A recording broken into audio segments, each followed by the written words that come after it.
The cloud is unforgiving for mistakes because you get immediate feedback that you've made a mistake. But you could also view it as a positive. That inspection allows you the opportunity to constantly improve. It's almost like a muscle.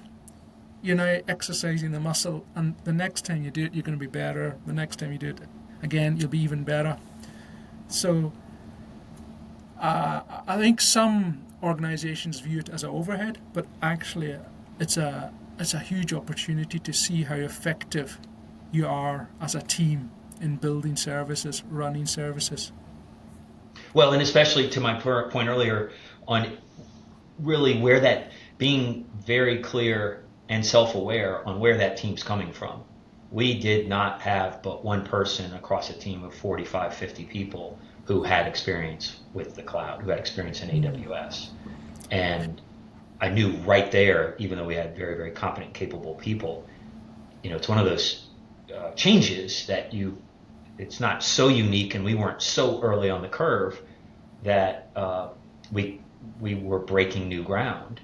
And so we certainly realized we had to backfill with folks who had that experience to help bring that DNA to us as one vector, and then using someone like Capacitus as another vector who could help us with that cloud DNA, show us ideally the pitfalls, the holes, the gaps before we step into them as best as we could. And frankly, when we were to that point of living with the decision and actually executing on it with cloud, we started with a bigger team. It wasn't so big that we lost accountability. I would say it was a little harder remotely, in the remote world than it might have been in my prior days where we had the core team and we were doing our weekly meetings together and in person. Uh-huh. But it was a big enough team that we were all learning along the way, and everybody was hearing each other's questions and the issues. And to your point, where I was poking and prodding, most people started to learn that I had a repeating pattern, but that I wasn't going to be worn out or get tired of it. I was going to keep on asking those similar types of questions, the why, to where the team, before you know it, starts to do that for you. But you've got to continue to monitor it and track it along. And then we had the benefit of you all as a consistent guide and backstop along the way, who had done it before. And you all were, when we were interviewing firms originally, and I think this is a very important point of distinction, we had references to other firms, in particular, some of the bigger names that I would characterize as traditional consulting firms. Mm-hmm.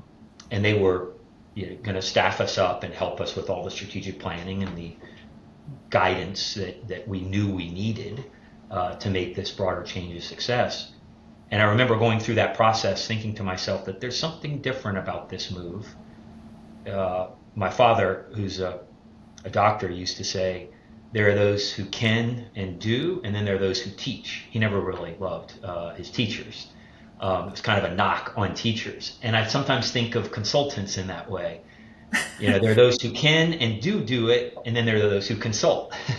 Implication being that they haven't or can or won't or don't do it. So no offense to consultants, because I've had some great consultants in my time. But we were looking for more than that. We were looking for a partner who was going to help us actually execute and be sitting in the seat next to us as well.